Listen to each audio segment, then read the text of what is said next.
स्टूअर्ड्स of God's mysteries Bible study में आपका स्वागत है। आज हमारे अध्ययन का विषय है प्रभु में तुम्हारा परिश्रम व्यर्थ नहीं है। यह वचन हमें पहला कुरिन्थी अध्याय 15 और उसके 58वें पद में मिलता है।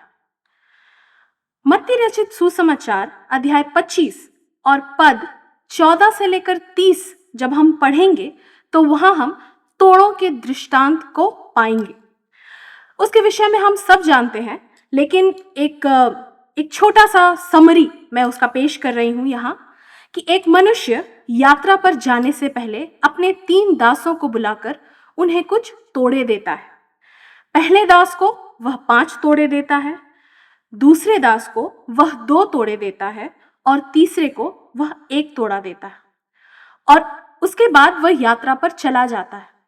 हम जानते हैं कि पहले दास ने उन 5 तोड़ों में 5 तोड़े और कमाए और दूसरे दास ने भी उन 2 तोड़ों में 2 तोड़े और कमाए।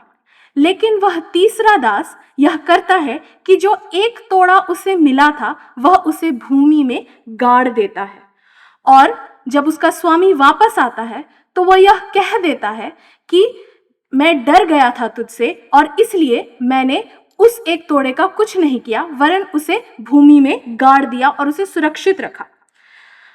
यह एक बहाना है। और जब पद 26 में हम पढ़ते हैं तो हम पाते हैं कि वह स्वामी उसे डांटता है और उसे दुष्ट और आलसी कहता है। क्यों? वो इसलिए कि उस तीसरे दास ने उस तोड़े के विषय में जरा सी भी कोशिश नहीं की, जरा सी भी मेहनत का प्रयास उसने नहीं किया।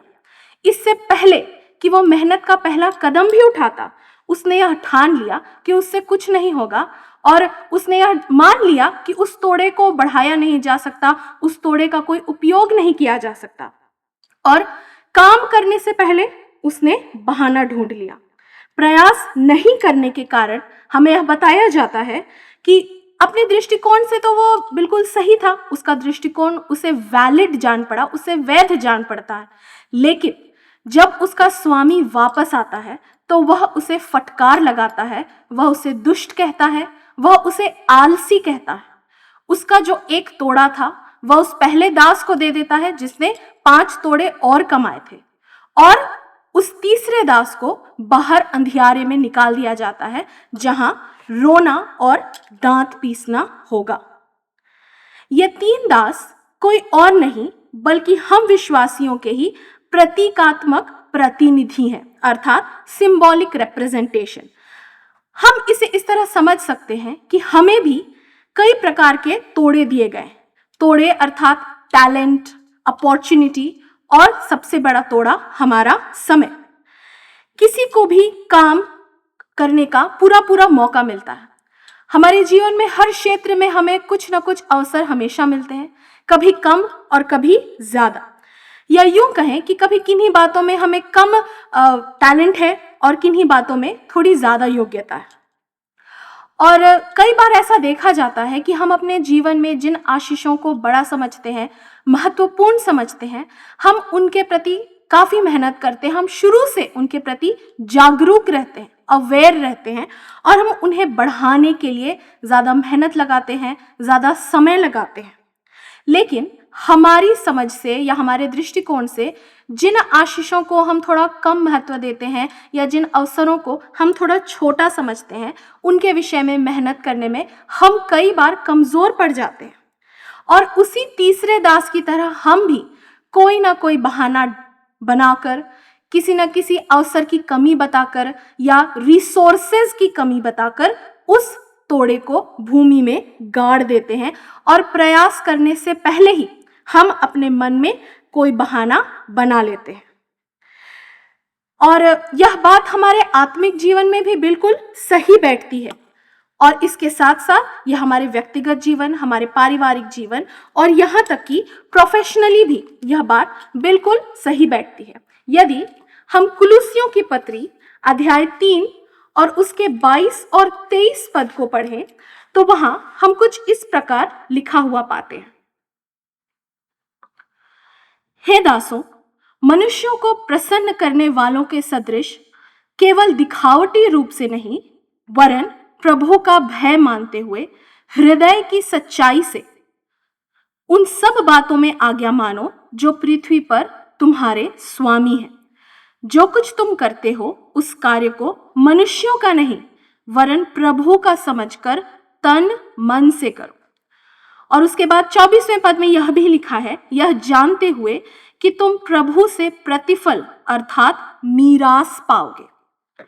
तो यह बात हमारे पृथ्वी पर की हर जिम्मेदारी के लिए है, चाहे वो प्रोफेशनली हो, चाहे वो हमारे परिवार में हो, या वो सामाजिक रूप से हो। यदि कोई काम हमें दिया जाता है, यदि कोई जिम्मेदारी हमें दी जाती है, या कोई अवसर हमारे सामने आता है, तो यह जिम्मेदारी है हमारी कि उस तीसरे दास की तरह नहीं वरन उस पहले दास या उस दूसरे दास के समान हम मेहनत करें, हम परिश्रम करें और उन तोड़ों का हम पूरा उपयोग करें, उन तोड़ों को बढ़ाएं। इसी तरह जब हम लूका अध्याय 16 और उसके 10 पद को पढ़ते हैं तो वहां इस प्रकार लिखा हुआ है, जो अत्यंत छोटी सी बात में विश्वास योग्य है वह बहुत में भी विश्वास योग्य है, और जो अत्यंत छोटी बात में अधर्मी है वह बहुत में अधर्मी है। और उसके बाद फिर 12 पद में इस तरह लिखा है, यदि तुम पराये के धन का उपयोग करने में विश्वास योग्य ना रहे तो जो तुम्हारा अपना है उसे तुम्हें कौन देगा। तो तोड़ों के दृष्टांत की यह बात हम देखते हैं कि यह हमारे ऊपर भी उतनी ही कारगर, उतनी ही फिट बैठती है जितना कि किसी और पर या उन दासों पर। तो यह तो बात हम सब जानते हैं कि मसीही जीवन आसान नहीं है और हमें हर दिन, हर पल, हर क्षण में परिश्रम करते रहना है ताकि हम प्रभु की महिमा के लिए फलदायी जीवन जी सके, हम प्रभु की महिमा के लिए अपने जीवन में फल ला सके। और हमारा परिश्रम ऐसा हो जो मनुष्यों को दिखाने के लिए नहीं वरन ऐसा जिसके द्वारा परमेश्वर की महिमा होती है। कई बार ऐसा हो सकता है कि शारीरिक दृष्टिकोण से या मानवीय दृष्टिकोण से या सांसारिक दृष्टिकोण से हमारा वो काम किसी फायदे का ना लगता हो सकता है हमें लगे कि इसमें उतना स्कोप नहीं है या इसमें हमारे लिए उतना कुछ बन नहीं रहा है। लेकिन यदि वह कार्य, यदि वह जिम्मेदारी, यदि कोई अवसर हमें प्रभु की ओर से दिया जाता है तो यह हमारी जिम्मेदारी है कि पूरे परिश्रम के साथ, पूरी ईमानदारी, विश्वास योग्यता के साथ और प्रभु को हाजिर नाजिर जानते हुए हम वो पूरा का पूरा काम करें जो प्रभु ने हमारे सामने ठहराया है। क्योंकि जैसा आज का हमारा टॉपिक है और जैसा वचन कहता है कि प्रभु में तुम्हारा परिश्रम व्यर्थ नहीं है, और जैसा कि कुलूसी अध्याय 3 और उसके 24वें पद में लिखा है कि जब हम ऐसा करते हैं, हम प्रभु को अपने आगे जानकर अपने सारे कामों को परिश्रम के साथ करते हैं जो पृथ्वी पर हमारे स्वामी हैं, हम उनके प्रति भी हम ईमानदार रहते हैं, तो हमें भी प्रतिफल के रूप में प्रभु अपनी मीरास देगा। प्रभु आपकी सहायता करे, प्रभु आपको आशीष दे।